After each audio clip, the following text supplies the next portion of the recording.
Most people think that because I'm the principal's daughter... Why? Stop! Let's try to do my intro again. What's up, guys? It's Lexi Pike. Welcome to my channel. In today's video, I am gonna be reacting to MSA Stories. I was gonna do this one with three other ones, but once I started, I heard my dad pull up the other day. So let's get started. Special treatment. Most people think that because I'm the principal's daughter, I get special treatment. Well, I'm here to tell you that that's not the case. In fact, having my dad as my principal just means I have to be extra good at home as well as at school. I'm not allowed to go out on school nights. All my homework has to be done before dinner, and that includes reports and papers. And I didn't have to do that. My parents weren't principal or anything, but there was rules. Like Hannah is supposed to do her homework before she could watch cable or hang out with friends. With me, I was more sheltered. Never had a sleepover until I was 18, which was a big mistake. And I would always do my homework. Sorry, Anastasia. So yeah, I would do my homework at school, like lunch, study hall, all the school bus on the way home. And sometimes I will not finish it when I get home on the bus. So I would have to finish it, which would be like only like a few equations if it was math. If it was paragraphs and stuff, like Stacy had like 56 pencils and gives 3 to each of her friends. How many does she have left? Those ones would be harder for me. So yeah, I was a golden child, even though I was never loved. And I can only be in one extracurricular at a time. Usually my dad wants me to do things like yearbook club, but I really want to be a cheerleader. He said no twice. If you thought that was bad, imagine how you would feel if you were a boy that liked me, and then you came to my house only to see your principal there to greet you. Ugh! I can't wait to go to college so I can finally just be me. People will be able to see me for who I really am, not Mr. Larson's daughter, or the principal's pet. Yes, people call me that all the time. When I first started school, F-High, no one knew that I was related to the militant man who roamed the halls trying to get students and faculty in trouble. The same last name only caught the attention of my peers after my father told me to stand up in the middle of an assembly to show who I was in case anyone needed help around the school. This got a big laugh from my fellow classmates, and that's how I got the nickname Principal's Pet. A typical day at school can start out pretty ordinary for me now that I'm a senior in high school. Just a couple more months, and I'll be off to college in New York. For now, though, I'm still under my dad's wing at home and at school, and he never lets me forget it. No one does. I get to school around 7:40 in the morning. I drive myself to school typically because I don't want to be seen with my dad, and also I can leave right after school if I want to. The less time with him, the better. My friends always wait for me in the hallway so we can walk to class together. Leah's working hard, growing. Pampers is working hard, keeping him dry. I have a close group of friends, Taylor, Amber, Jaden, and Tess. Taylor and Amber are fraternal twins, and the daughters of the science teacher, Mrs. Bengal, so they understand the pain I go through nearly all day at school because I'm the principal's kid. Jaden has been our friend for our entire high school days, and Tess joined our group just last year. She moved here from Albuquerque, and we took her under our wing. Her fashion sense is spectacular, which means she'll always make sure we all look good in group photos. My friends are awesome, and they're the only ones I can trust to not make my day hell. We were laughing and having a good time, but just as we rounded the corner to our first period English class, Ryan Powers stopped us in our tracks. Ryan Powers was a jerk. If he thought you were cute, he'd tell everyone you did dirty things to him under the bleachers or in the auditorium. If he hated you, he'd tell everyone that you had a really bad STD or a weird abnormality in order to make people not. If I had someone like that at school, I would stay the hell away from them. Like you. The worst part of all, he wasn't afraid of my dad. Nope. Ryan Powers' dad was super rich, and he probably slid my dad over $100,000 in the course of Ryan's high school career. That's why Ryan never got into trouble for what he did, and now it seems he's set his sights on me. "Hey there, Sasha. How are you this morning?" he asked, putting his arm around my shoulders to lead me away from my friends. I looked over my shoulders with a "help me" look in my eyes, but they all just stood there, astonished as to what was about to happen. "Hi, Ryan. I have class. I have to get going." I tried to pull away, but it was no use. His hand got tighter on my arm. "I don't think your daddy will be too upset if you're a little bit late." I gulped, hoping this would end soon. If I just shut up now and let him talk, the sooner I could get back to class. "I was hoping you would go out with me this Friday on a date. Maybe we could go to the movies. I could take you out to get ice cream. You know, the works." He raised an eyebrow. "What do you think?" "Absolutely, 100% not," I said, pushing his hand off my arm.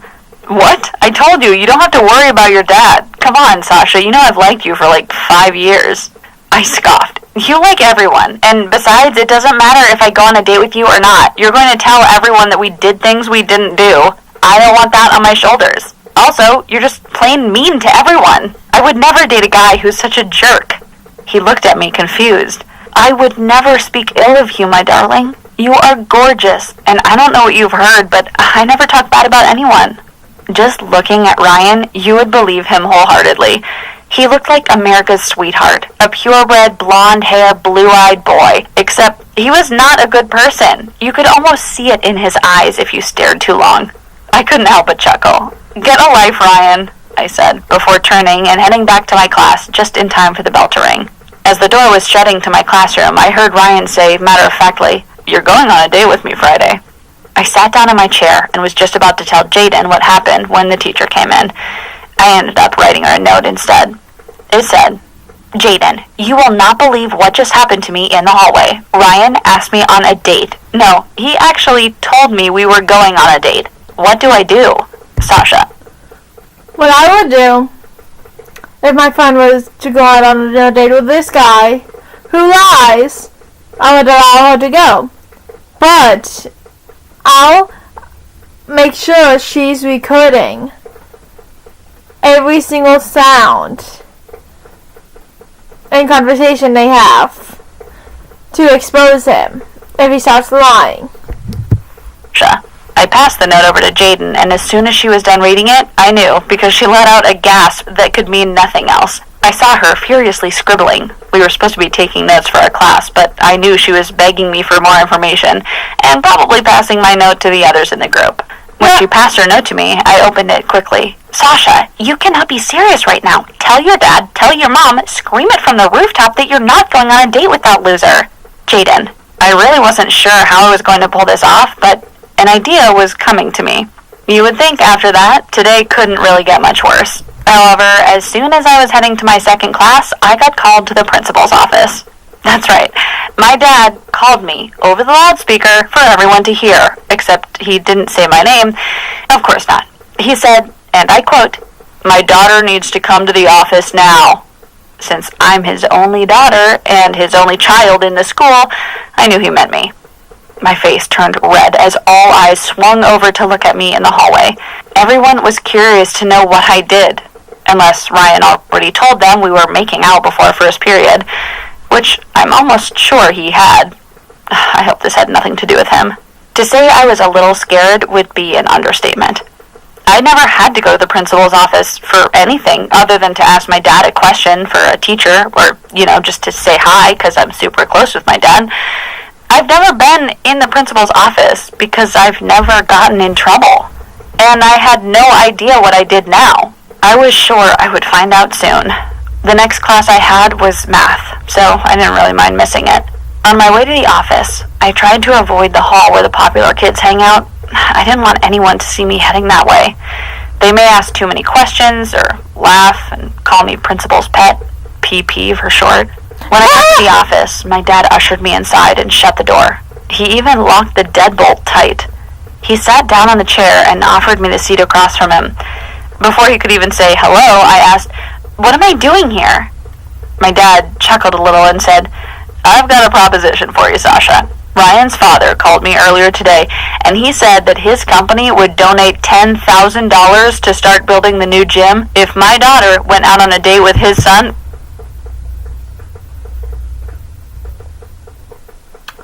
Your dad is possibly choosing money over his own daughter. "This Friday night." He paused as the words he said sank into my mind. "Aren't you excited that the new gym is going to finally get built?" I looked at him in total shock and disgust. "You're going to force me to go on a date with Ryan Powers?" I asked, nearly yelling. My father leaned back in his chair like only the best villains do and said, "Look, Sasha, $10,000, it's a lot of money. Derek Powers is a strong, powerful man that can do a lot to you and me. I'd suggest you go on this date and you smile the entire time. Now, get out of my office. I don't want to hear another word about this." I stood up to leave, and my dad, who always has to have the last word, said, "Don't let the door hit you on the way out." I couldn't believe he talked to me like that. Actually, yes, I could. This day could not get any worse. Looking back now, I probably shouldn't have said that. Leaving the office, I took a turn down one of the creepiest hallways in the school. I don't know what it is about this hallway, but it's always dark. The band room and chemistry lab are down that hallway, but there's always something even cooler. The janitor's office at the end of the hall. The one that only I have the key to. I stole it off my dad's keyring a long time ago, and my friends and I have been using it as our hangout when we want to skip class for as long as I can remember. All I had to do was send a quick text to my friends, and they'd meet me here if they could. I pushed the door open to the janitor's closet and was happy to see that our things were still where we'd last put them. Some chairs from the choir room, a stack of books from the library that our band, a few snacks from the teacher's lounge that we confiscated one day during an assembly. It was our own little hideout, and we could only go there when class was in, or else risk being seen. I texted Jaden and the twins, but only Taylor, Tess, and Jaden were able to sneak out of class. Amber was taking a test that she'd been studying for 4 weeks, so we didn't want to disturb her. Now, you may be asking, wasn't I worried about being caught or getting into trouble for skipping class? The short answer is no. The long answer is that I've been doing it for so long that I know which classes the teachers won't care or pay attention to how long you're gone, and even if I do get in trouble, all I have to do is say I was talking to my dad and the teacher will shut up. I kind of liked having that power. Soon after the text, I heard our signature knock on the door. 3 short taps and 2 long ones. I tapped back on the door to show that I was there, and ready to flip the lights on as soon as whoever was on the other side entered. We kept the light off when the door was open so no one would suspect anything weird going on down the creepy hallway. The door opened and in stepped Jaden. I could tell she was dying to know what I had said about Ryan in the principal's office. I wouldn't tell her until the others were here. When the other girls arrived, there was about a millisecond of silence before everyone started talking at once. Tess finally said, "Guys, stop! One at a time or we're going to get caught." Jaden looked at me. "Sasha needs to go first. She has big news." Everyone stared me down. I gulped while sweat dripped down my back. Ryan asked me out. Everyone said, "Ew!" at the same time, even Jaden. I nodded in agreement. I know, but that's not even the worst part.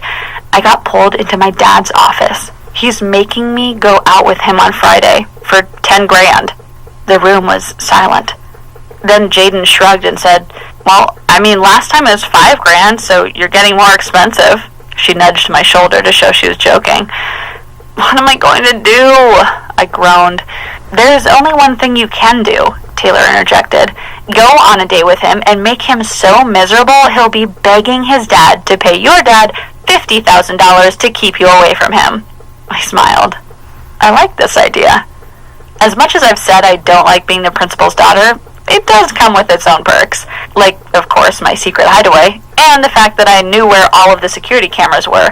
I also had access to every single key to open any door that I wanted, including the school itself. Oh. My dad always put the keys for the school in the lockbox of his closet, and after school, I was planning to take them to finally put Ryan Powers in his place. The rest of the school day went by easily. My friends and I gathered several girls together to tell them about the plan. We'd taken some time at lunch to come back together and make flyers. We needed as many people in on this as possible. It wasn't going to be easy, and we would need a lot of help. Somehow, I was pretty sure that all of the girls we recruited would help and even recruit more. When I got home, I finished all of my homework and made a show of taking a shower to get ready for bed. What my parents didn't know was that earlier that day, I had asked Ryan Powers to meet me back at the school after dark. I told him that I wanted him to prove to me that he really liked me, and he could do that by meeting me at the school. It didn't take much convincing, because I'm pretty sure Ryan thought we were at least going to make out, but I also invited more than 100 girls from the school to come, and when Ryan and I walked into the auditorium, he was going to get a huge surprise. The only thing is, I now needed to wait until my parents fell asleep so I could break into my dad's lockbox. I was going to take the keys after school, but my dad had meetings and was late. He didn't get home until around 6:30, and he kept lingering in his room. It's almost like he suspected I was up to something. My parents were usually in bed around 9 p.m., but tonight The Bachelor was on, and it's my mom's favorite show. I totally forgot what day it was, so I had to endure the hour-long wait before my parents finally clicked off the television and nestled into bed. It took another 20 minutes before I finally heard my dad's snore echoing through the hallway, and My name is Julie, and I live in Sheepshead Bay. Last year in 6th grade, and I gave it another 5 minutes before I army crawled into the closet, where the lockbox was, but the key was a mystery. I turned on my cell phone flashlight to search, finding pens, change, other random stuff sitting around on the dresser and the closet, but no key. I looked over at the lockbox, and you would never guess my luck. The key was still inside. I twisted it open as fast as I could and pulled out the huge ring of keys. They clanged together like cymbals, and I was sure I had woken both my parents up. They stirred a little, but after a second I was able to shove the keys into my pocket of my hoodie and muffle the sound. I snuck back out of the room and raced down the stairs. I had to get to the school by 11 or people would start leaving. I texted Jaden that I was on my way in hopes that she could tell everyone that I'd be there soon. I had also texted Ryan that I was on the way and that I'd meet him by the auditorium doors. Hopefully he didn't see anyone going in, and no one clued him in on what was really going to happen. We had passed out the flyers during the school day, but we'd asked that people only give them to other girls and to keep everything a secret. You know how high schools are, though. No one ever keeps things to themselves. I pulled up to the school, and like I had hoped, people had parked on the other side so that Ryan wouldn't see them as he pulled in. We went to a huge school, and it was impossible to see the parking lot on the other side. Now all I had to do was to run in and make sure everything was all right before Ryan showed up. I texted Ryan to see when he would be coming. He said he'd be there in 5 minutes. Perfect. I ran inside, and to my amazement, when I opened the doors, there was not 100 people staring back at me. The entire auditorium was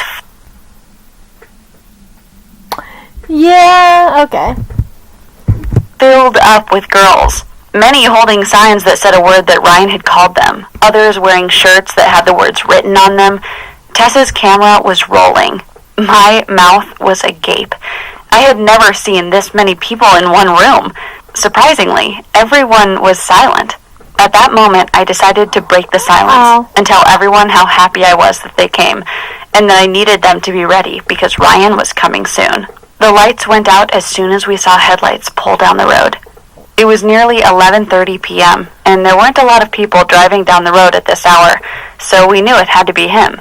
Sure enough, he pulled into the parking lot and parked right next to the door. He looked like he was freshly showered and ready to hook up with a cute girl. Little did he know, as soon as he opened the auditorium doors, the lights would go on, and over 600 girls would shout the ugly words that he had called them at the same time.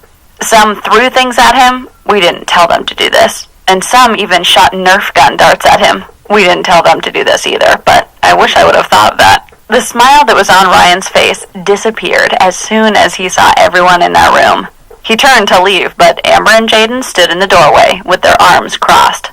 I stood in front of Ryan, staring at him. 1,000 people behind me. Every single girl in this room is someone who you have hurt personally. The fact that we were able to rally this many females in one space should show you how much your words and actions destroy people. You better believe none of us will ever go out with you. I had more to say, but as soon as I was about to begin, the alarm went off and red lights started flashing throughout the auditorium. We all covered our ears, including Ryan and the door blockers. No less than 5 minutes later, the cops were at the door. And so was my dad. Oh, shit. Crap, I thought to myself as I saw his beady eyes staring at us all through the glass. The doors opened and my dad ran into the room. "What the hell is going on here?" he asked, looking at me, then at Ryan and everyone else in the room. "Dad, these are my friends," I said, pointing to everyone in the room, "that all came together to tell Ryan Powers that he is not a good person. I do not want to go out with him, and I do not want you to take $10,000 from his dad just so you can flaunt your school. This ends today." My dad rubbed his head and looked at the cops. "I don't know what she's talking about," he said, shrugging his shoulders. One of the cops looked at my dad. "So, you're telling me that 1,000 high school girls came together to tell a bully he's a jerk?" We all nodded. A huge grin went across the cop's face, and he said, "All right." He coughed and said, "One more question. Did you say that your dad was taking bribes from Devin Powers?" We all nodded again. "Mr. Larson, you are under arrest for extortion. You have the right to remain silent. Anything you say can and will be used against you." I became a legend after that day. My dad got into some huge trouble for taking money from Devin Powers, and Mr. Powers is now in prison. My dad lost his job, but there's a silver lining to that. He is not the principal anymore, and he's actually a pretty cool dad when he's not stressed out. That doesn't mean he didn't get really angry with me, but I explained to him why Jaden, Tess, Amber, everyone else, and I did what we did. It's not about trying to be rebellious or get someone in trouble. It's about standing up for oneself and other people. Already using ChatGPT? Well, Grammarly makes the next step effortless. Refining your writing with clarity. Okay. Oh, shit. What was that? Okay.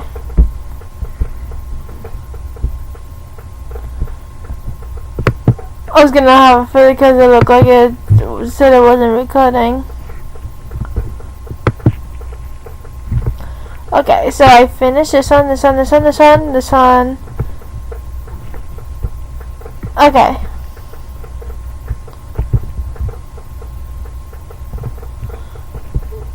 So I was gonna do this one, and one of these three the other day, so.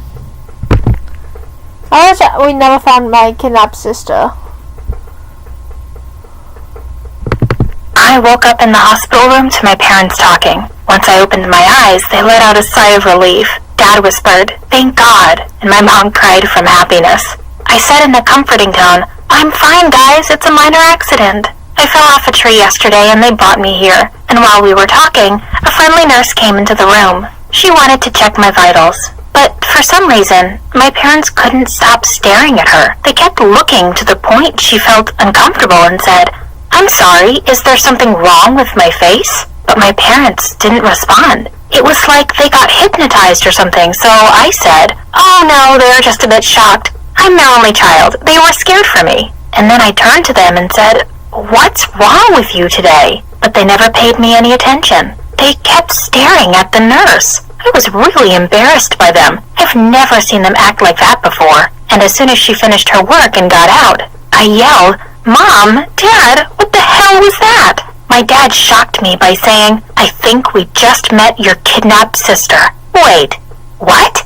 What do you mean? But my dad didn't respond. He grabbed Mom by her arm and they followed the nurse. I wanted to get up and go after them, but my leg hurt so bad, so I rang the bell for the nurses to get me a wheelchair. I went to the hallway and I couldn't believe my eyes. Mom was crying and Dad was talking to the nurse using a lot of hand gestures.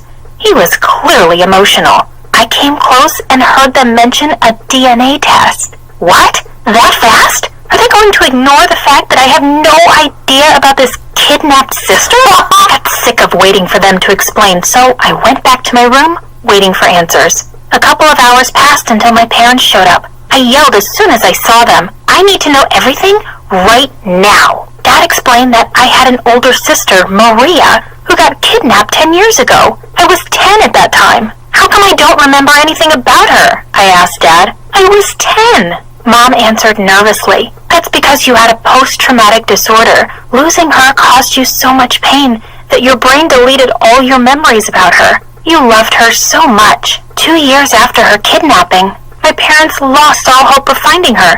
That's why they acted as if she never existed. They removed all pictures of her and they didn't mention anything about her in front of me to keep my sanity. When I asked about her, they told me it was my imagination. They didn't want me to feel the pain. Looking back, I understand why they were overprotective all these years. Now I understand why they insisted that I keep living with them after I turned 18. The DNA results came back positive, and the nurse actually turned out to be my sister. My parents were thrilled. It was like they were alive for the first time ever. Her current name was Isabella. She does not remember being kidnapped. All her memories were about foster homes until she got adopted by 2 loving parents who died recently in a car accident. But somehow she managed to build a life for herself and become a successful nurse. Isabella was excited to finally know where she came from. Meeting her biological parents was her ultimate dream. I should feel not your kidnapper because the parents both have brown hair and you two have blondes. She and I bonded so fast during my stay at the hospital. She was kind-hearted and positive all the time. We had so much in common. We loved the same music, the same food, we even had the same sense of fashion. After I got released, I wanted to spend all my time with her. So one night, I took her to a party hosted by one of my friends. I was so excited for everyone to meet her, but something unexpected happened there. As I was going to get a drink, I noticed a super hot guy standing watching everyone from the side. I was single. I didn't want to miss the opportunity of talking to him, so I went to flirt with him. What is a good-looking guy doing here all by himself? He smiled and said, "Why? Will you keep me company?" "I might." He giggled and we started talking. His name was Andrew, and boy was he different. Nice, smart, and funny. I couldn't stop laughing at his jokes, and we kind of both... Hey, what's in the box? Oh, this box? Yeah, I mean, it looked like you were going somewhere important. Well, actually, I am.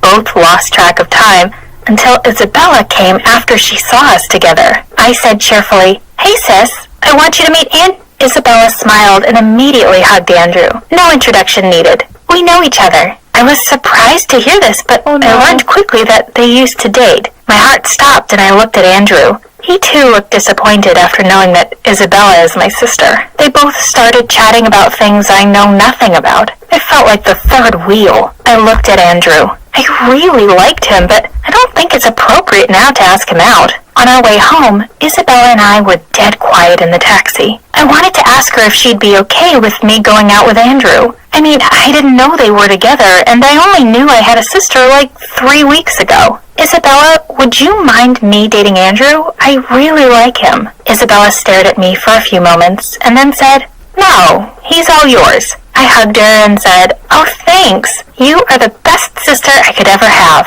And so, at the same night, I texted Andrew telling him to meet me for coffee. We started dating, and it was fun at the beginning. But then, things got really, really awkward. One time, we went hiking with Isabella and my parents. Andrew was going up the hill when he stepped on a rock and fell. Ouch! We heard his scream, and we all ran to see him. I freaked out to see that his leg was bleeding, but Isabella got into a full-on panic. At first, I thought it was because she was a nurse and she knew how bad it was. But no, I tried to comfort Andrew and she yelled at me angrily. "Move, this is not a time for romance." Mom told me, "Honey, let Isabella do her job." We didn't finish the trip and we went back home. Another time, we waited for Andrew to join us for dinner. He came with a large bouquet of red flowers. I was ecstatic to see him, so I hugged and kissed him. When Isabella saw that, she slammed the door and went inside. She left early. Things got worse from that point on.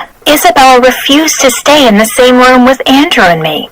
She would leave whenever we showed any kind of affection towards each other. Then she completely stopped visiting us or responding to our messages. Mom and Dad got really worried. They thought I had done her wrong. Dad asked me suspiciously, "Isabella won't come here anymore. What did you do to her?" And Mom resumed, "Rita, you need to fix this. We can't afford to lose her again." I was pissed because of what they said, so I decided to confront Isabella. I went to see her at night after her shift ended. She didn't look happy to see me. "What are you doing here, Rita? What is that aggressive tone about?" I ignored it and said, "I came to ask what's wrong. You've been away lately. You are not talking to any of us." And then out of nowhere, she started shouting. It was like I unleashed all the anger she had inside. "What's wrong? After all these years, you get the best of everything. You didn't get kidnapped. You didn't live in foster homes where they abused you. You had Mom and Dad by your side all the damn time. And now you're getting with Andrew, my ex, the one I thought would get back to me and marry me?" I was shocked and speechless for a few minutes. I didn't know she was abused as a child, and I definitely didn't know she still had feelings for Andrew. I whispered, "Isabella, you told me I could date him." She didn't let me finish my sentence. She left me standing in her apartment and got out. My heart broke. I didn't mean to hurt her like that.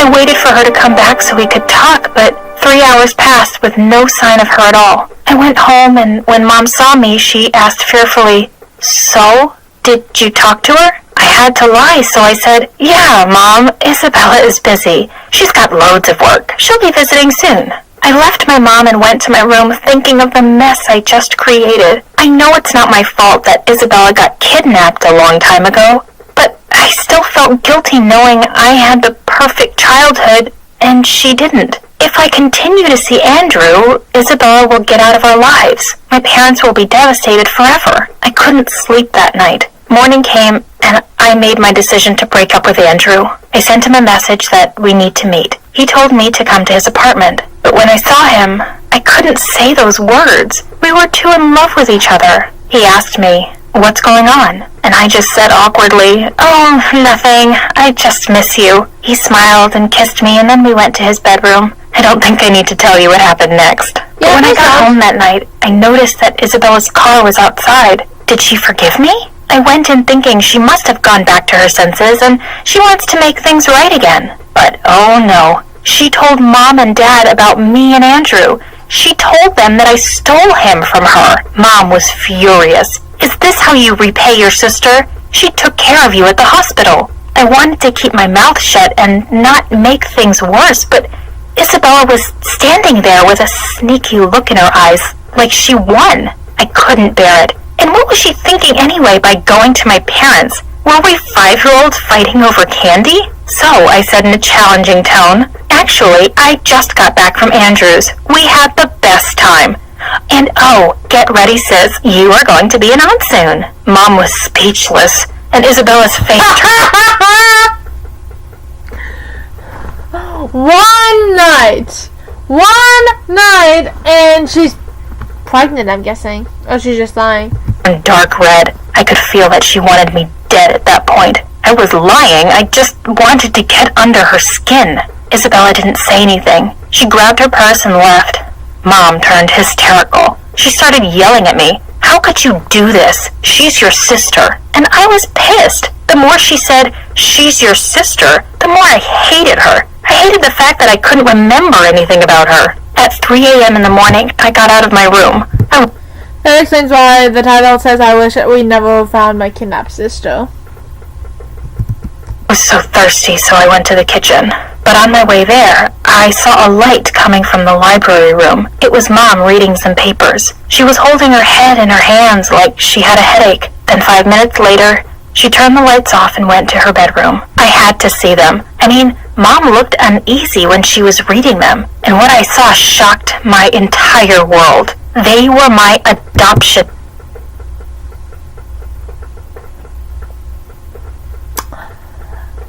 I knew they weren't her biological parents. Papers. I was adopted. What?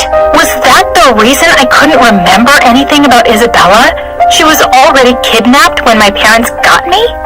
Wait, did they adopt me to replace her? I felt as if someone punched me in the stomach. I felt sharp pain in my heart. My whole life has been one big fat lie. I couldn't sit still. I needed time to figure all of this out. I can't stay here. I packed 2 bags and got out of the house and left. I didn't want to speak to anyone. So I changed my number and went to live with my friend in another city.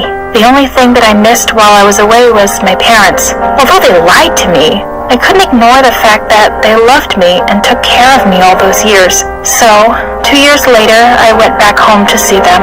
They cried their heart out when they saw me.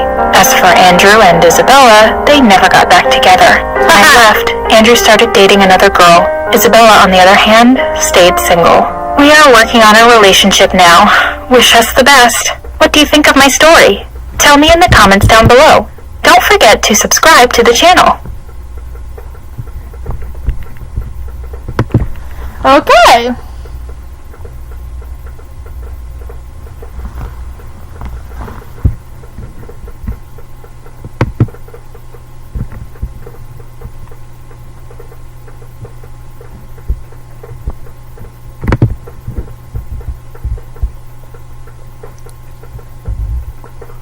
Okay. I don't like my cousin. I walked down the street heading to the nearby church. I was consumed with guilt and shame after what I'd done. I needed to let it out, to tell someone, anyone. I headed toward the confession room while keeping my head down. "Bless me, Father, for I have sinned," I said. "Go on, my daughter." And just like that, I let my darkest secret out, hoping that it will ease my burden. I just couldn't keep it to myself. Oh no. I said it and left immediately. As I was The animation in this video is so much different. walking out of the church, my phone started buzzing. I received a message saying, "I know everything. Your dirty secret is with me." I froze and felt my whole body shaking. My God, who did I just confess to? Before I continue my story, let me tell you a little bit about myself. Hey! My name is Grace, and I'm 19 years old. I recently moved to a nearby city to start college. There, I met a girl named Anna, and we became good friends. We moved into the same apartment and attended the same college. Soon enough, I got invited to the first party ever. I was so excited. There, I met Jeremy, the most popular guy in college. I heard many girls talk about him before and how rich his family is. He was in his second year in college. I knew that I had to get close to him if I wanted to become popular. So at the party, I was dancing near him until he finally noticed me. We started dancing and flirting with each other, and by the end of the night, we exchanged numbers. I was so excited about my first college date.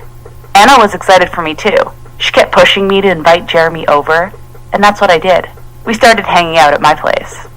After a while, Jeremy and I became very close. He was so charming, handsome, and everything I wished for. That soon, we were in a relationship. Anna was excited that I started dating him. She also liked Jeremy and said that he was a cool guy. Our relationship escalated quickly. We spent a lot of time at each other's apartments. This is I don't like my cousin. I wonder if this boy is her cousin and she doesn't know yet. I told Jeremy that I came from a rich family too. I didn't want to seem any less than him. I wanted him to think that I was rich and attractive just like he is. Girls envied me whenever they saw us together. They all wanted to date Jeremy, but I was the lucky one who got the chance to be with him. I never had the chance to date hot guys back at school. This was my time to shine. However, my mom kept messaging me almost every weekend asking me to spend it with them. I ignored her since I had no time for my family. But she called and said that my uncle is coming to town for a reunion. She insisted that I join them. What? I knew that I had an uncle, but I've never seen him in my life. My parents said that he was busy running his business, moving from one city to another, and now he decided to move to the same town to live close to his only brother. I didn't want to go or meet him, but my mother insisted that family reunions are more important than anything else. I had to cancel my plan with Jeremy. We had planned to spend the weekend together. I told him that we had a family ritual where we would meet once a month to eat at a fancy restaurant and gather all the family members together. Jeremy believed me and said that I'm lucky to have such a loving family. Ugh, if only he knew that I'm going to see a family relative that has been out of the picture for so long. I went home feeling angry. I just canceled a weekend with my lovely boyfriend to be with my boring family. I hated the idea of meeting my uncle for the first time. It would be awkward. That evening, I started helping my mom with dinner, and we sat waiting for my uncle to arrive. He arrived on time and greeted us. He looked so elegant, just like the most successful businessmen do. Then he told us that his wife and 2 sons will arrive in a few minutes in a different car. Rich people, I thought to myself. I waited like crazy for this evening. Just a theory. Imagine it being her boyfriend, being her cousin. Because on the thumbnail it says I don't like my cousin, and it showed the people with an her crossing off someone, and she did that with Jeremy's date thing. Evening to end so I could go back to my apartment. Suddenly the doorbell rang, and I went to open the door for the wife and children, but what I saw left me in shock. At our doorstep stood Jeremy, holding a bottle of champagne with his mother and little brother. He stared at me in I was joking! I have not seen this video. Because if I had, you would have saw the red line. So have I watched this before? No, I have not seen this. I kind of figure that they might be related somehow because they have the same hair and same eyes. disbelief. We stared at each other for what felt like an eternity. Jeremy is my cousin. I felt my whole body shaking. My mom noticed how I stood there awkwardly, so she quickly pushed me aside and told them to come in. We all sat at the dining table. I couldn't hear what everyone was talking about. I was in complete shock. How did that happen? I met a guy in a different town, and it turned out that he's my cousin. I looked at Jeremy and found him staring at me. We both looked away immediately. He was just as embarrassed as me. I lied to him about my rich family and about my weekend, only to find out that he's my cousin. I wanted to disappear. Luckily, no one noticed anything. Mom thought that I was moody since she forced me to come. I counted every minute until they left. I stormed to my room, locked the door, and cried myself to sleep. The next morning, I packed my stuff and returned to my apartment. I couldn't tell Anna or anyone about my secret. Jeremy didn't text me, and I couldn't bring myself to text him. I stayed at my apartment for days and didn't go to college. I felt bad, especially in the morning. Anna noticed that too and said, "Someone might be having a baby soon," and laughed. I froze. Am I pregnant? No, it can't be. Pregnant by my first cousin? What a nightmare. Well, technically in back then, it was okay to actually do that with a cousin. I don't remember what type of cousin. But now it's illegal, I'm pretty sure. I was on TikTok like a year or two ago. 2 twins, African and American, 1 girl, 1 boy. They were pregnant with each other's kid. She was pregnant with her brother's kid. I didn't know that they were dating or doing that kind of stuff. So I was following them on TikTok, and as soon as they actually showed proof that they were pregnant, I immediately unfollowed them. Yes, I support LGBTQ, but not you messing with your brother or sister or family members, because it's nasty, to be honest. But I don't support anything except for that. I rushed to a close pharmacy and bought a pregnancy test. I went back home, and to my shock, it came out positive. I was pregnant with Jeremy's baby. Tears ran down my cheeks. I was shaking, and I had no one to turn to. I need to tell someone to get advice, but I can't risk my reputation and tell anyone. There was one place. That's why at the beginning of this video it showed her confessing to someone. Where I can confess without being judged. And that's how I ended up telling my story to a priest. After I walked out of the church, I received a message saying, "I know everything." I tried to call the number and texted many times asking who he was, but no answer. So I went to the confession room again and looked around, but no one was there. Who did I confess to? I was sure that I talked to someone. After I got home, I received another message from the same number saying, "Sinners go to hell, you must repent." And I kept receiving similar messages. I was so terrified of that person. How did he get my phone number? And what does he want exactly? I couldn't tell my mom because I was ashamed of myself, and I couldn't tell Anna, too. She would be disgusted by that. So I decided to call Jeremy. After all, he is responsible for getting me pregnant, too. Yeah. When I told him the news, he freaked out. He said that if someone knew about it, he'll become a joke for the rest of his life. He can't take such a risk. He insisted that I shouldn't keep the baby. I was so scared of it, but I knew it was the best choice. I can't have a child with my first cousin, or keep this a secret. However, the weird messages didn't stop. I kept receiving that baby is a sin and I should get rid of it. And if I want God to forgive me, I should do all the good stuff, otherwise everyone will know my secret. I started to buy food for the apartment regularly and do all the cleaning. I helped my friends a lot with their studying and did the best I could. Okay, that's Anna was shocked by the auto. sudden change. She thought that my breakup with Jeremy turned me into a saint. She regularly joked about it, saying, "Who knew that losing a hot boyfriend would make you a good person?" Of course, I couldn't tell her anything, so I preferred to stay quiet. After 2 weeks after my first appointment, I no longer carried Jeremy's baby. I told him the news, and we agreed to stop talking to each other completely, and avoid family meetings as much as we can. Yeah, After all, we both were ashamed of what happened. I felt a huge relief after having such a traumatic experience, but the creepy messages from the priest didn't stop there. He kept asking me to beg for forgiveness by doing good work for others. I replied to his messages saying that I already lost the baby and I did all he asked before. After this, I stopped receiving messages from the priest completely, to which I thought he can't blackmail me or do anything anymore. So I decided to celebrate my freedom and I asked my college friends if they would like to go out to the party, to which they immediately agreed. There we danced and had a lot of fun. Anna came with us too. She excused herself to the bathroom. I sat there looking at our friends dancing and having fun when suddenly it's whole!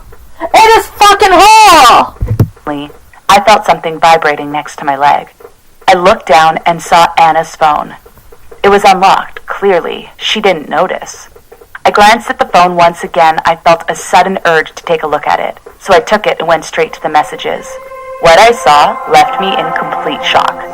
In the messages, I saw the name G, and I had a bad feeling about this, so I clicked on it.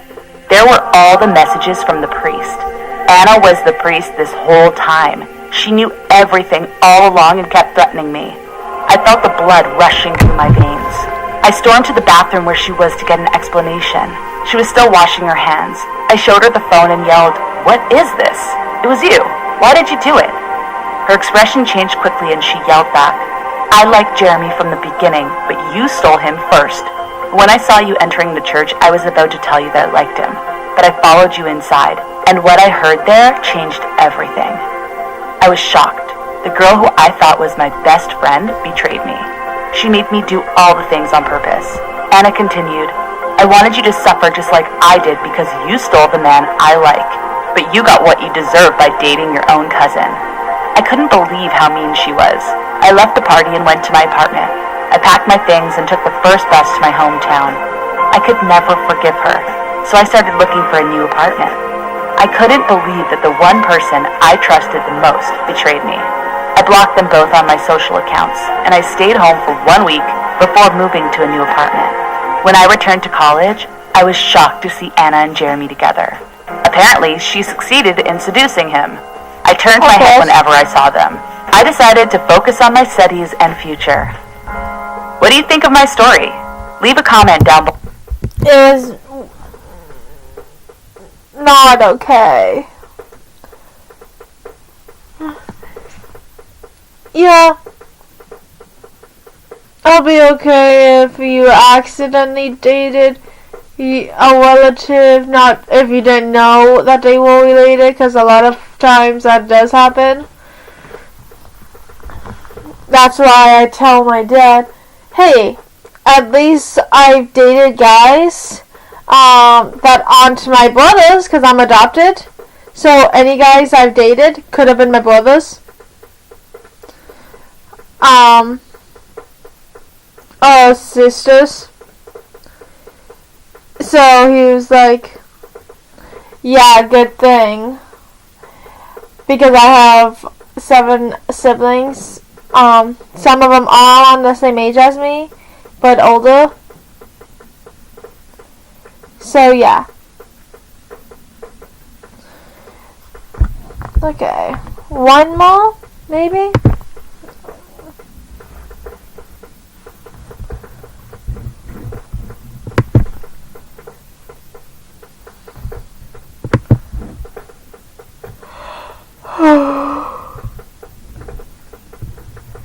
Okay. So, I found my wife's biggest secret. My brother couldn't say what my crush did. I hid under a billionaire's bed. That will probably be in the next video, so it's gonna be this. So let's get started.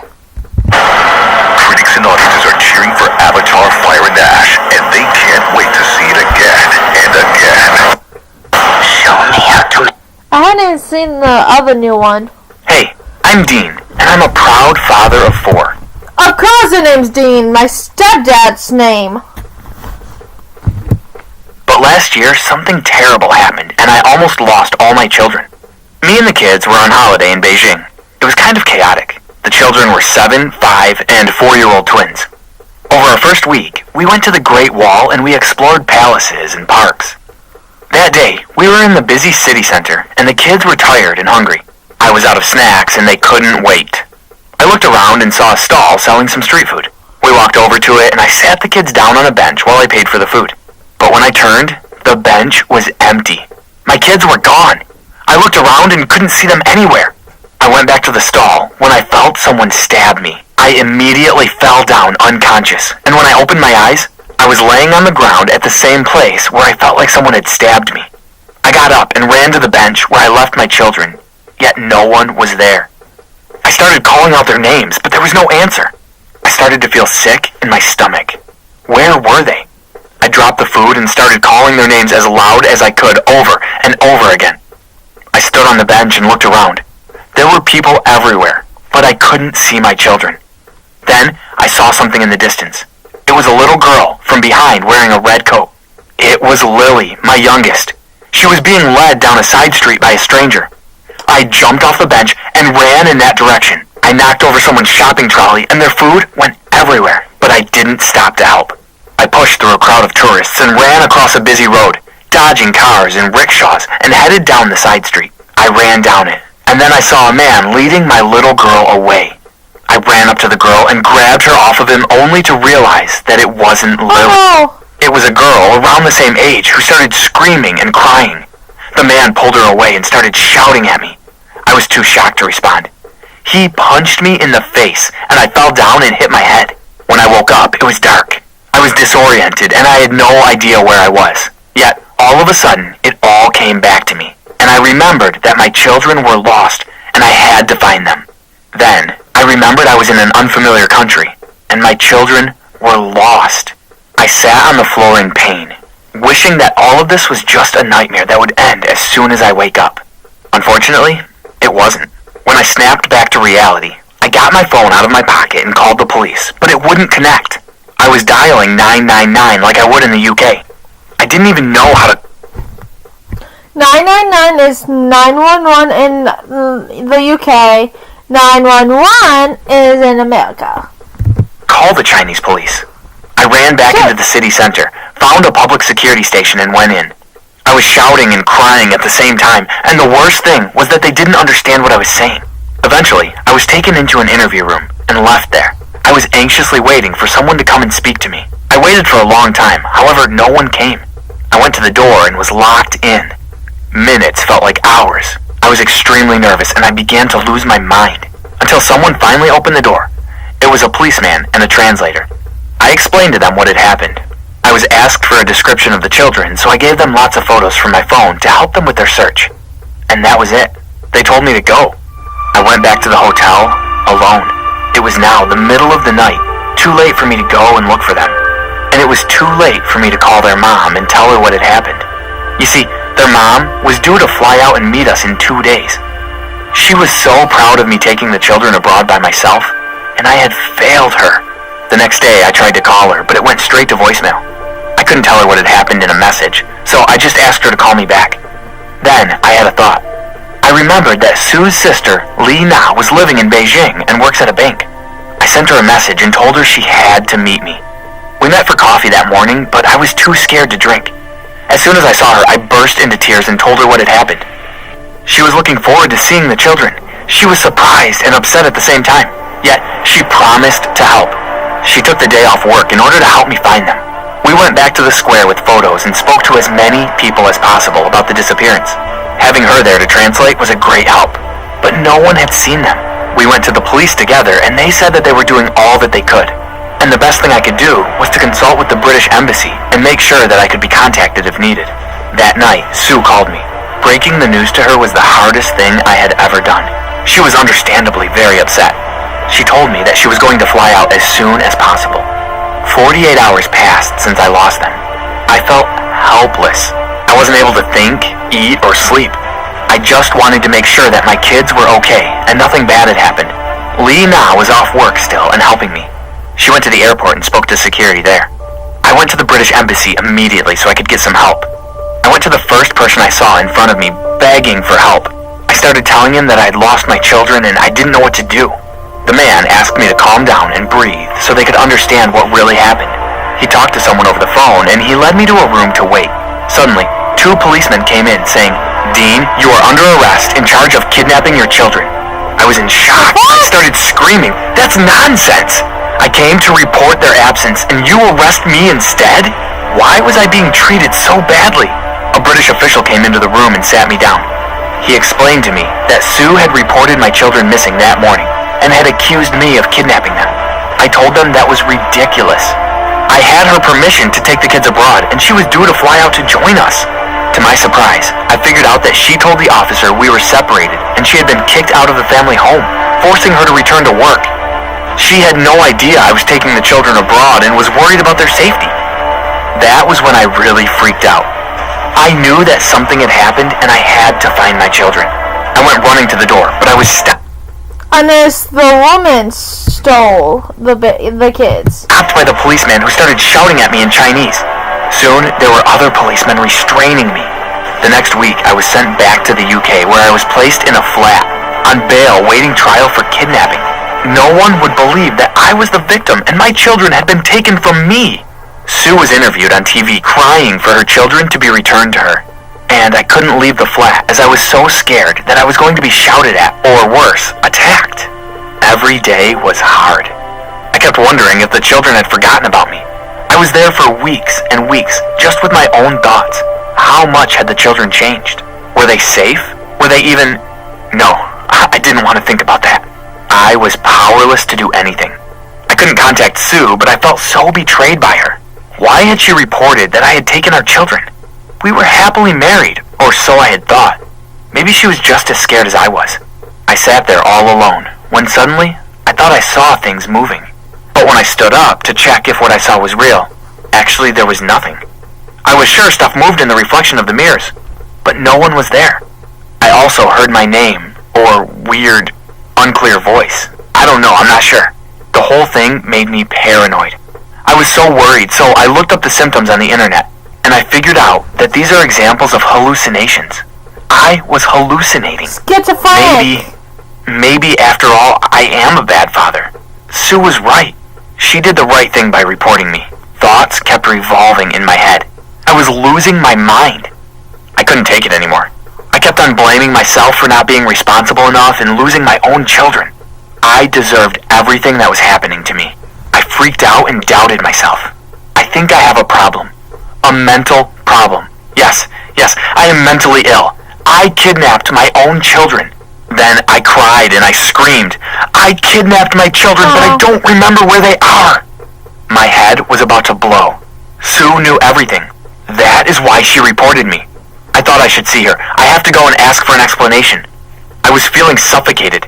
I wanted to know what had happened to me. So I called the police and asked to go home because I needed to bring some personal stuff from there. They sent 2 officers that drove me to my house. I arrived there handcuffed in a police car, and when I got out of it, people were staring. My neighbors were looking through their windows. Everyone was pointing and whispering. I even heard some of them cursing me for kidnapping my own children. I felt ashamed, disgraced of myself. On my way upstairs, I was thinking of giving up and admitting everything to the police to make things better.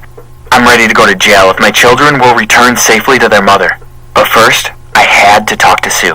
When I got into our house, I remembered all the good things, our happy memories together. I kept on imagining their presence and hearing their voices. The officers were waiting in front of the door, and they made sure that I wouldn't get near Sue because I'm not allowed to talk to her. But I have to. So I went to the room and pretended that I was packing some stuff. And then I sneaked out, carefully looking for her. I saw her standing in the corridor. I approached her quietly, but then I heard her talking on the phone. I hid behind the shoe cabinet and accidentally heard the conversation she was having. My jaw dropped. My wife was cheating on me. She was talking to someone named James, and she said, "James, baby, don't worry. It's all going to end soon, and we're going to be together." I was completely taken aback. I was bursting with fury, yet I had to stay calm and think of a rational solution to get myself out of this mess. On the other hand, I couldn't blame her. Her husband is mentally ill and kidnapped her children. I mean, she deserves to be happy. On my way home, I was in complete shock. I couldn't sleep. I kept on tossing and turning all night. I figured out a lot of surprising things in one day, and I decided that I should see a doctor. I talked to the police. I didn't confess yet, but I told them that all of this mess is driving me crazy, and I have the right to see a doctor.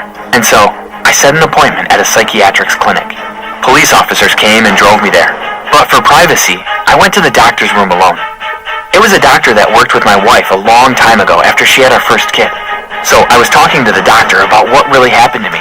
During our conversation, he had to leave the room for a while, so I sat there looking around, when I suddenly saw a file on his desk with my wife's full name on it. The file was kind of hidden, but I'm sure it was my wife's name. I was surprised, and curiosity drove me insane, so I stole the file. The paper stated that my wife was diagnosed with dissociative identity disorder, a rare condition where a person can have 2 or more My mom, right there. Biological mom. personalities present in the body. What have I done to deserve all this? Why is this happening to me? I tried to calm down and think reasonably. I finally decided to call the police and tell them everything since I couldn't do anything without supervision. The police started to investigate the case and found out that my wife really suffers from DID disorder. In her case, the character she developed from the disorder took control of her. And recently, this dangerous character became more dominant. She calls herself Yu Yan. I was diagnosed with DID, but it wasn't true. They misdiagnosed me. And James is her boyfriend. She kidnapped the children and planned to accuse me in order to get rid of Sue's family and to live with her boyfriend without our existence. The whole story was mind-blowing. We were happy together. We were supposed to be on a holiday and have fun. I ended up without a wife and children. Fortunately, something good finally happened, and I found my children. They returned home safe. They were at James's place, and luckily, he didn't harm them. Sue/Yu Yan, I don't know what to call her, and James both got caught. Sue is receiving treatment at a mental hospital, and James is in jail. Though I have my children back, and thank God they're okay, I'm trying to understand what had happened. I just can't get over it. And the thing that bothers me the most is that I can't decide whether she is guilty or not. Should I visit her? Should I let our children see her? What should I do? Don't let your children see her at all. She's crazy. My biological mom fucked me up after I met her, and she has the same shit. I was diagnosed with it, but it was not true because they always ended up misdiagnosing me with stuff. Like, I could have autism and they never tested me for it. I could have diabetes, they never tested me for it. But if I did have diabetes, I would probably be dead from all the junk food I've ate growing up. Yeah. Well, that's the end of the video, and I hope you enjoy it, and I'll see you in the next one. Bye!